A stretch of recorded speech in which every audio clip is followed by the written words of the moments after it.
¿Por qué ganar más dinero a veces es, irónicamente, la forma más rápida de terminar con la cuenta bancaria en cero?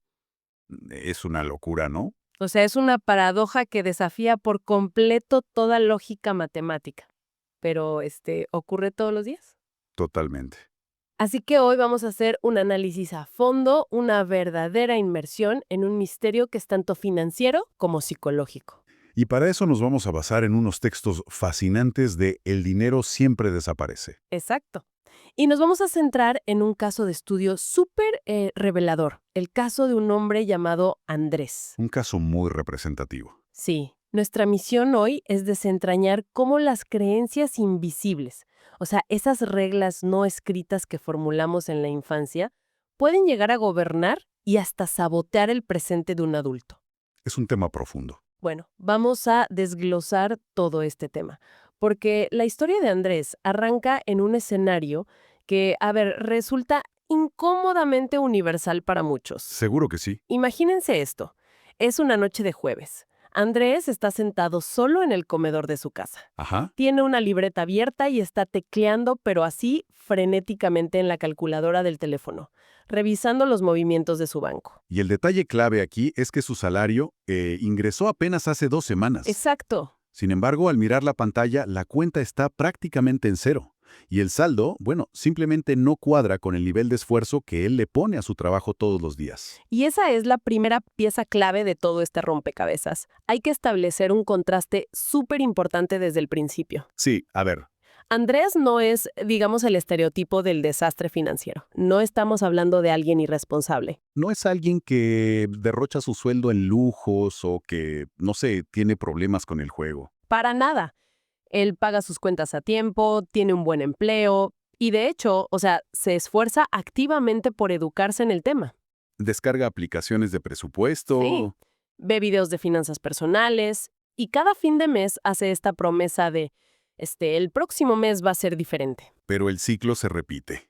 Y con una precisión casi matemática, ¿no? Sí, es increíble. Termina siempre en el mismo nivel exacto de escasez. Lo fascinante aquí es que observamos un fenómeno donde el dinero no desaparece por una decisión catastrófica. No hay una gran compra ruinosa, Exacto, parece evaporarse en el aire. Y para entender esta evaporación, tenemos que meternos en la anatomía de un día cualquiera en su vida. porque el diablo está en los detalles, en los microcomportamientos, como les dicen. Tal cual, Temprano hacia el trabajo y hace su parada de rutina por un café. Nada raro. lo normal. Pero estando en la caja, ve una promoción y decide añadir un pastelito a la orden. Un impulso de 3 segundos. Literal. Luego, al mediodía, en la oficina, alguien menciona que están juntando dinero para el cumpleaños de un compañero. Y él saca un billete y lo entrega sin pensarlo. Porque es lo que uno hace, ¿no? Después, a media tarde, su hermana le manda un mensajito diciendo que tiene una urgencia imprevista. Y él le hace una transferencia inmediatamente. Claro. Y ya para terminar el día, llega a su casa en la noche completamente agotado y piensa, cocinar es imposible. Así que pide comida a domicilio por una aplicación. Si analizamos esto desde la economía conductual, eh, ninguno de esos eventos por sí solo es una amenaza real. O sea, un café o prestarle un poco a tu hermana no te lleva a la quiebra. Exactamente. Nadie se va a la bancarrota por un pastelito. ¿Sabes? Esto me hace pensar en una analogía. Es como tratar de encontrar la falla en una llanta que pierde aire todos los días. Me gusta esa imagen. Sí, porque todo mundo busca el clavo gigante que causó el gran pinchazo, ¿verdad? Buscan el viaje súper caro a otro continente. Exacto, o la compra de un auto que no podían pagar, la deuda enorme, pero el peligro real, lo que te deja botado a mitad de la carretera, es una válvula porosa. Una fuga microscópica. Esa es la palabra. Una fuga que deja escapar la presión, molécula por molécula, hasta que la llanta colapsa por completo. El presupuesto de Andrés sufre de, no sé, cientos de momentos minúsculos así. Esa metáfora de la fuga es brillante porque describe exactamente cómo opera nuestro cerebro frente al consumo diario. A ver, ¿cómo es eso?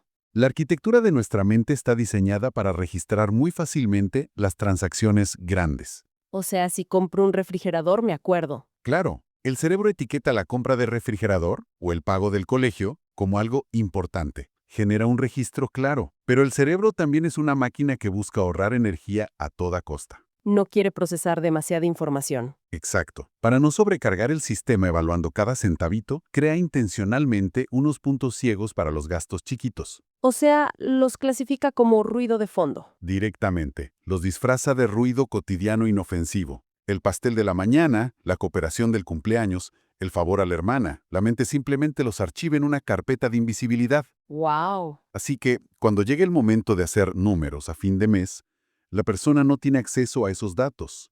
El cerebro nunca los consideró relevantes para guardarlos a largo plazo. Eso explica muchísimo. Porque en los apuntes del caso se menciona que cuando Andrés intenta acordarse de en qué se le fue el dinero, solo ve una neblina. Una laguna mental total. Sí, o sea, recuerda el pago de la renta, pero el resto es un vacío. Y aquí es donde la mente hace algo que me parece brillante, pero a la vez súper destructivo. Inventar una excusa. Exacto. Si el cerebro no puede ver en qué se gastó el dinero, tiene que crear una coartada perfecta para justificar por qué la cuenta está en cero. Para protegerse. Claro, para proteger al individuo de esa disonancia cognitiva, ¿no? De sentirse como alguien responsable, pero que inexplicablemente no tiene un peso ahorrado. Y una buena coartada, para que funcione, necesita estar construida sobre una verdad absoluta. Si no, el autoengaño se cae a pedazos. Y la historia que Andrés se cuenta a sí mismo es súper simple y elegante. Él dice, la vida está cada vez más cara, Una defensa maestra. porque además es estadísticamente innegable. Los alimentos suben, los servicios cuestan más, los impuestos son altos. Es una excusa perfectamente lógica. Y él se la cree. La internaliza no para ir a debatir con economistas en la televisión, sino para calmar el pánico que siente cuando ve la calculadora. Pero hay una grieta en esa lógica, ¿verdad? Sí, el problema con esa narrativa de todo está muy caro es que no resiste cuando él empieza a mirar a su alrededor. Ajá. Andrés empieza a notar cosas en su círculo de amigos. Ve personas con ingresos prácticamente idénticos a los suyos. Que pagan los mismos impuestos y van al mismo súper. Exactamente. Y sin embargo, esa gente parece tener un nivel de oxígeno financiero mucho mayor. O sea, no es que sean millonarios ni viajen en jet privado. No, pero hay una falta de tensión en ellos, una tranquilidad cuando se acerca el fin de mes que las matemáticas de Andrés no logran explicar. Y esto nos lleva a lo que podríamos llamar la prueba definitiva dentro de este estudio de caso. El gran experimento. Exacto. Porque si el problema fuera realmente macroeconómico, si todo fuera culpa de la inflación, entonces inyectar más dinero debería solucionar el problema, ¿no? Esa es la hipótesis lógica. Pues resulta que, a los 37 años, Andrés recibe un pago extraordinario bastante grande por un proyecto paralelo que hizo. Un dinerito extra muy bueno. Sí, y por primera vez en años él siente alivio, siente que por fin puede respirar al ver una cantidad de varios dígitos en su aplicación del banco. Es un respiro temporal, pero es súper crítico para poder observar su comportamiento en estado puro. Porque en las semanas que siguen a ese depósito, todo el ecosistema a su alrededor como que se confabula. Empiezan a aparecer las necesidades. Sí, necesidades que antes no existían. Le llega una invitación a una cena carísima y, bueno, decide ir. Porque hay dinero. Claro. Luego, casualmente la licuadora empieza a fallar un poco y en vez de arreglarla, va y compra una nueva. Amigos le piden prestado. Y así, poquito a poco. Y cuando llega al final del mes, ese capital extra simplemente se esfumó. El saldo vuelve exactamente al nivel de siempre.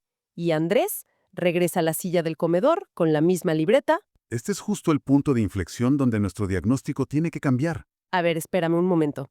Aquí quiero hacer de abogada del diablo porque siento que estamos dejando fuera algo monumental. Adelante, dime. La inflación global, o sea, la pérdida de poder adquisitivo, es real. Cuando alguien recibe un dinero extra en esta economía, pues es normal que los gastos reprimidos absorban ese capital. Gastos que se venían posponiendo. Exacto. Ropa que no te habías comprado, el servicio del coche que habías pateado para adelante, todo eso cuesta. Entonces, no estamos patologizando algo que es solo un ajuste matemático. Es una pregunta excelente. Si todo es más caro, cualquier dinero extra se lo traga el entorno. ¿Por qué decirle sabotaje? Es una objeción súper válida.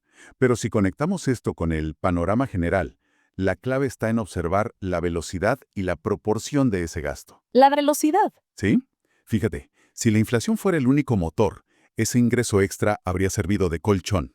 Habría durado un tiempo proporcional cubriendo esos gastos atrasados. O sea, le habría durado un par de meses, digamos. Exacto. Pero el comportamiento de Andrés revela otra dinámica. Hay una aceleración del drenaje. Ah, ok. No importa si le entraron 1,000 o 5,000 dólares extra. Su patrón de gasto pisa el acelerador de forma totalmente inconsciente para devolver el saldo a su nivel de escasez habitual y en un tiempo récord. Es como si tuviera un límite máximo permitido de dinero en la cabeza. Funciona exactamente como un termostato financiero. A ver, me gusta eso. ¿Cómo funciona? Imagina que el nivel de confort interno de Andrés está configurado en 0. ¿Ok? Si de repente entra calor al sistema, es decir, si entra una cantidad grande de dinero, el termostato detecta que hay una anomalía. Y enciende el aire acondicionado a toda potencia. Exactamente. Ese aire acondicionado son las cenas costosas, las compras de impulso, los préstamos a conocidos. El sistema enfría la habitación con desesperación hasta que la temperatura vuelve a 0. ¡Wow! Entonces, no estamos viendo un problema de inflación. Estamos viendo un comportamiento que busca activamente deshacerse de la liquidez. Esa imagen del termostato en cero de verdad lo cambia todo, porque implica que lo que hace Andrés no es un error, sino que su cerebro está ejecutando un programa a la perfección. Un código perfectamente diseñado. Y si él busca purgar el dinero, tiene que haber una instrucción oculta.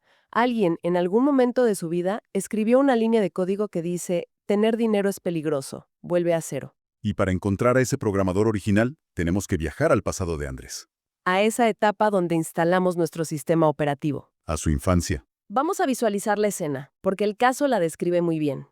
Andrés tiene 8 años. Es de noche.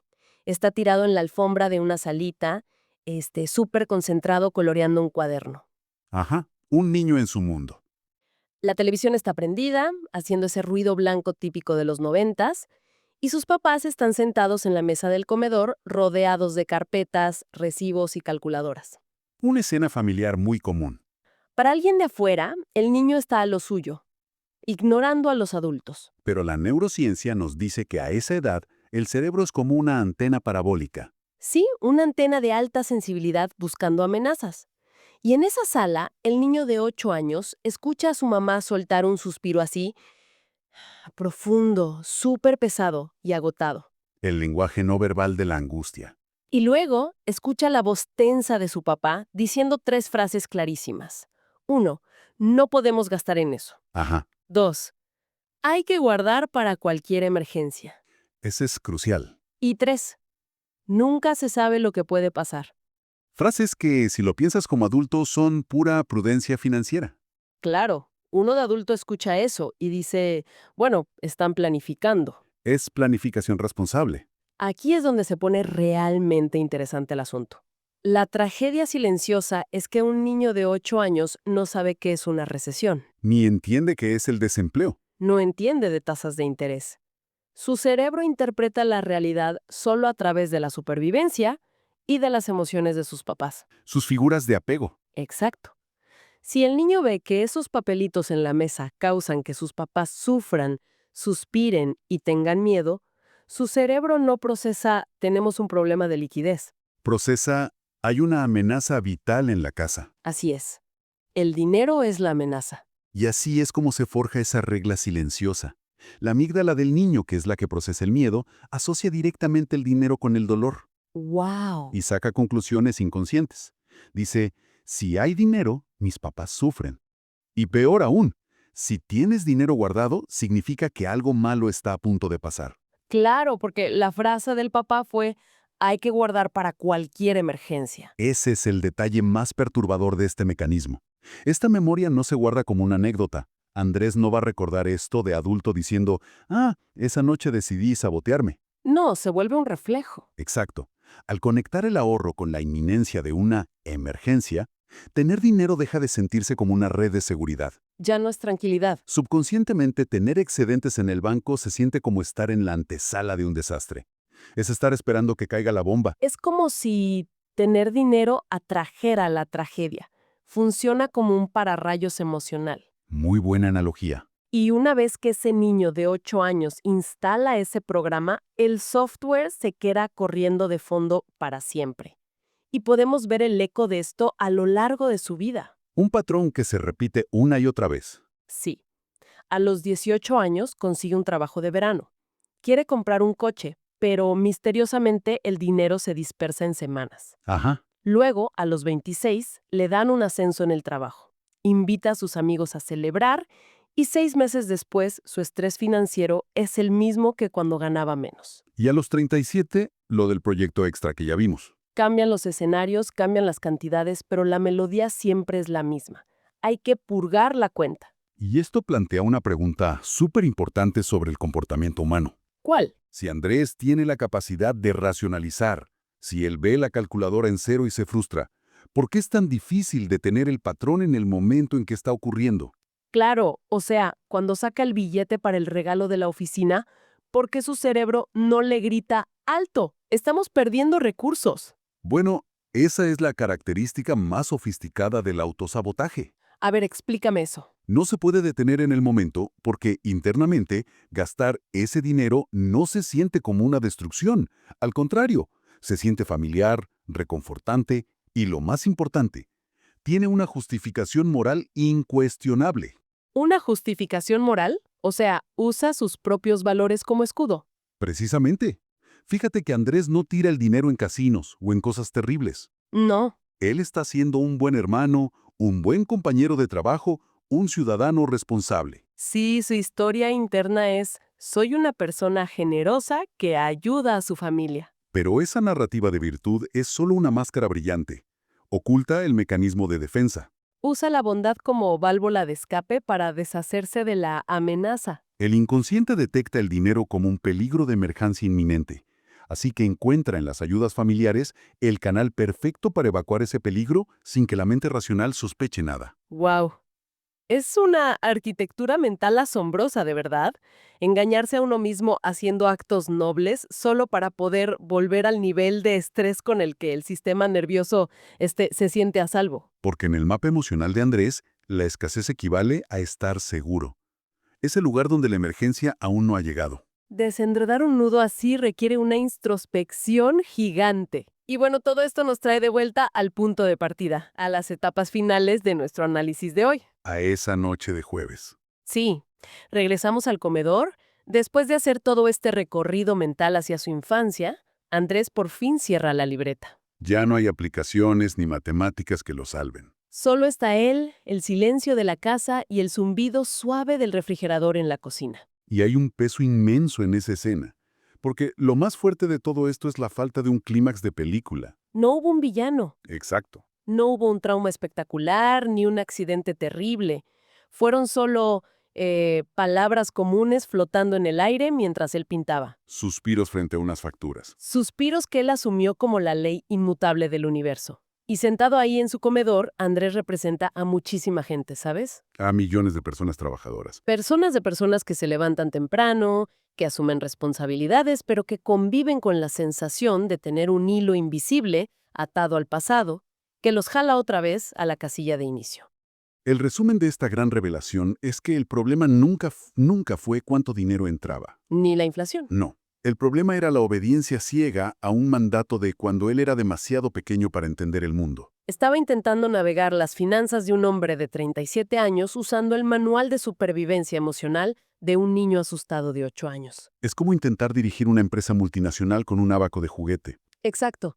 Y hasta que ese código viejo no salga a la luz de la conciencia, uno se va a seguir culpando eternamente por falta de disciplina o por el costo del café. Así es. Y bueno, basándonos en todo lo que analizamos hoy del texto, creo que debemos cerrar con una reflexión súper provocativa para quienes nos escuchan. Una pregunta para llevarse a casa. Sí, si un niño de 8 años, distraído con sus crayones, pudo interpretar un simple suspiro de sus papás de una forma tan drástica que dictó sus finanzas por 3 décadas, Ujú. ¿qué otras reglas invisibles, escritas por la versión infantil de cada uno de nosotros, podrían estar tomando las decisiones hoy mismo? Reglas que operan en silencio. Reglas que deciden cuánto toleran en sus relaciones, el techo que le ponen a su carrera profesional o lo que secretamente asumen que merecen.